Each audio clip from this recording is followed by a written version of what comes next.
Bem, eu vou ser bem acelerado nessa passagem aqui, porque ele é um pouco extensa. E aí, para não ficar um vídeo muito grande e tal, vou correr. Inclusive, eu não vou fazer a leitura da passagem, tá? Essa passagem está em Atos 16:16, tá? Paulo e Silas na prisão. Então, vou fazer aqui rapidamente, depois eu venho batendo os pontos. Então, o que acontece? Paulo e Silas estão em Filipos, né? E eles estão se deslocando, pregando o evangelho e tal, e se deparam com uma menina que tinha um espírito maligno de adivinhação do futuro. E ela começa a perseguir, a andar atrás de Paulo e Silas e anunciando eles né, como evangelizadores, né, como sendo discípulos do Deus Altíssimo. Isso vai se repetindo de uma forma, né, que Paulo chega a um momento que não suporta mais. E aí ele se vira para a menina e ele repreende aquele espírito maligno, né? E a menina é liberta. Então, em Filipos, a primeira a ser liberta é essa menina, né? Que era vamos dizer assim, no Brasil colônia, né? Que a gente tem a ideia da escravidão, era um escravo de ganho, né? Aquele escravo que era usado para trazer lucro para os seus proprietários, né? E ela fazia isso através da adivinhação. Então, seus proprietários, perdendo o seu lucro, né? A sua fonte de renda, levaram Paulo e Silas aos magistrados e apresentaram eles como sendo perturbadores da ordem. E aí os magistrados, recebendo a informação desse casal e dizendo eles que eles dizem, olha, eles fizeram isso, né, comum na nossa sociedade e tal, eles é tirar a roupa deles, né, tirar as vestes dele, e eles são açoitados publicamente, em praça pública, né, diz a palavra aqui. Né? E depois são presos, são levados para o cárcere e são recomendados para o carcereiro, que eles ficam lá a ferros, mas aí na madrugada Paulo e Silas vão adorar, vão orar e vão adorar. E aí o que acontece? Há uma intervenção divina que se manifesta através de um terremoto, onde todas as celas são abertas, né? E todas as correntes caem, os cadeados se abrem, e aí todos os presos são libertos. O carcereiro, vendo aquela situação, pensou no pior e ia tirar a sua vida. Aí Paulo fala, ó, não faça isso, porque nós estamos aqui. Ele vendo aquela situação e vendo toda aquela situação sobrenatural, ele se converte, né? E se converte, e ele e a família dele. E após isso, os magistrados, no outro dia, manda soltá-lo, né? Agora eu vou ver os pontos que eu achei mais interessantes disso aqui. Primeiro eu já falei, é que você vê que Paulo e Silas, eles oravam constantemente. Primeiro ensinamento, ore constantemente na tua vida. Procure orar, tá no trabalho, ora, no almoço, ora, na hora do café, vai orar. Tenha mais tempo em oração, tá? Eles oravam constantemente.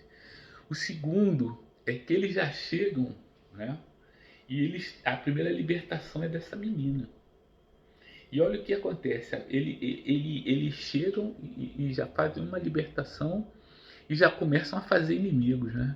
Então quem segue o evangelho vai criar, de alguma forma, ele vai, mesmo que você não faça nada, às vezes acontece isso, né? A gente pensa assim, caramba, eu não fiz nada para essa pessoa, porque essa pessoa não gosta de mim. Não acontece isso algumas vezes? Mas é porque quando a gente é evangelho, a nossa vida dá testemunho, muitas vezes a gente causa uma certa irritação nas pessoas, porque a gente acaba saindo dos padrões, né? Isso daí muitas vezes não é bem recebido, né? E aí é a segunda coisa que eu vejo aqui. A terceira é a acusação, Porque esse casal fala o seguinte, né? Os sócios, né? Os sócios do maligno lá, que ganhavam dinheiro através dos poderes do maligno. Então, eu dei esse nome, os sócios do maligno. E o que que acontece? Ele diz assim, esses homens são judeus e estão perturbando a nossa cidade, né? Eles fazem essa daí. Então os magistrados recebendo essas informações, que era mais, que a gente vai ver daqui a pouco, que não era bem isso, né? Eles pegam e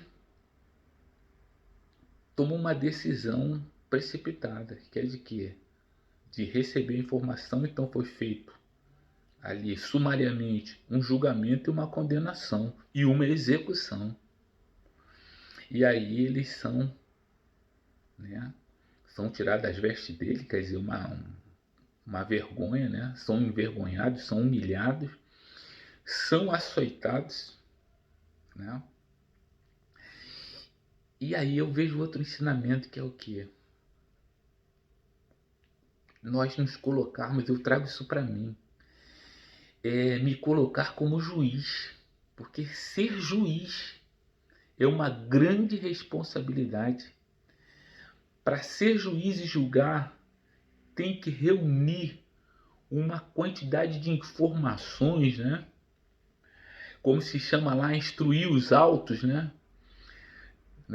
Para que tenha realmente informações necessárias e suficientes para uma condenação. Então tá aí um papel que eu não quero desempenhar na vida, ser juiz, né? Mas vamos ver porque a gente vai chegar lá. E acontece isso, né? O carcereiro, por sua vez, na recomendação, ele faz uma coisa eles foram recomendados, Paulo e Silas, mas o carcereiro pega e em cima dessa daí ele acrescenta o quê? De colocar eles no lugar, na cela mais interna do presídio, e ainda colocar eles a ferros, quer dizer, eles estavam com seus tornozelos, né? Realmente estavam algemados e ancorados em algum lugar. Mas com tudo isso, quando chega lá na madrugada, Paulo e Silas adoram e oram. E eu fico assim pensando, porque tudo isso, meu Deus, tanta diversidade, tanta coisa, eu tiro outra coisa para mim, que é o que? Não murmura, meu filho. Não murmura. Para mim. Não murmura. Pode estar acontecendo o pau quebrando em cima de você. Vai adorar, vai orar. Entendeu? E Paulo e Silas tiveram essa percepção e essa atitude correta. E aí o que, que aconteceu? Aí entra o desembargador. Porque lá no Salmo 94 diz que o justo juiz, que é Deus, ele entra na situação. E essa entrada de Deus na situação, ela é caracterizada o quê? Pelo terremoto. Tem um terremoto no presídio, quando entra a presença de Deus. E aí acontece outro evento interessante, que todas as celas se abrem, todos os cadeados se abrem. Que eu vejo isso. Eu falei, caramba, todos foram soltos. Então o que eu vi é o seguinte, que essa presença de Deus, ela veio para desautorizar todas aquelas decisões que eram tomadas ali por aqueles magistrados, que eram feitas à revelia, que eram feitas sem um processo formal, né? Onde não era dado, que já existia na época, né? O direito da ampla defesa e do contraditório, que não foi dado a Paulo nem a Silas, como ele diz depois, né? Chega, a presença de Deus vem e liberta a todos. E aí o desespero daqueles que trabalharam naquela é muito grande. O carcereiro, vendo a situação de todos os, ele vai tirar a sua vida com a própria espada. E Paulo interveio para impedi-lo de fazer isso. E esse homem, vendo todo aquele poder, vendo toda aquela situação, ele se converte, ele e a família dele. E a palavra diz que ele, conhecendo, creu, aceitou e se alegrou. Né? A alegria de conhecer Jesus. E depois dessa situação passada, todos esses eventos, os magistrados mandam soltar. Aí agora é o sufoco dos magistrados, né? Daqueles que julgaram a revelia, sem mergulhar nos autos das informações. Aí o que acontece? Ele diz, não, eu não vou sair pela porta dos fundos aqui, às escuras. Nós somos cidadãos romanos.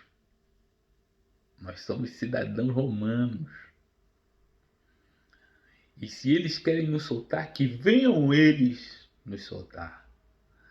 Então quer dizer, Paulo, e esse é um ensinamento maravilhoso, por quê? Porque Paulo, até ali eles ficaram quietinhos, não falaram nada, ficaram em silêncio, só orava e cantava.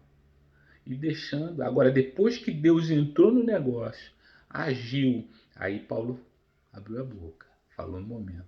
Então saber a hora de falar é muito importante. Deixa Deus agir primeiro. Deixa Deus trazer a vitória primeiro. Aí depois você vai falar. Né? Então é um grande ensinamento também. E por fim,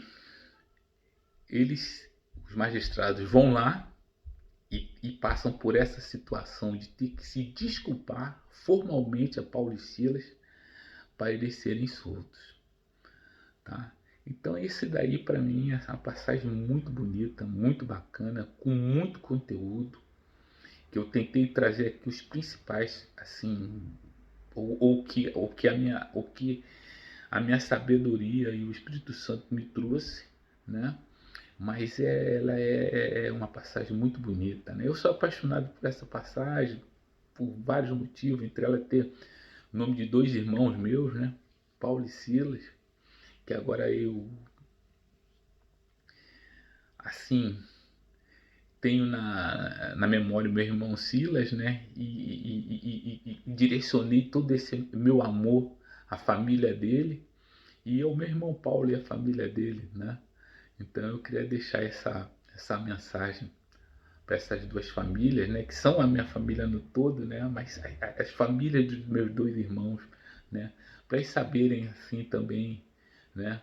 Porque meu pai escolheu esses dois nomes, né? Esses dois nomes lindos, né? A intenção dele para que eles também assim pensem um pouco, poxa, porque o nosso avô, né, escolheu o nome do meu pai assim, entender um pouco e que eles possam também assim ter um momento de reflexão sobre essa passagem, de entender a sua origem, né?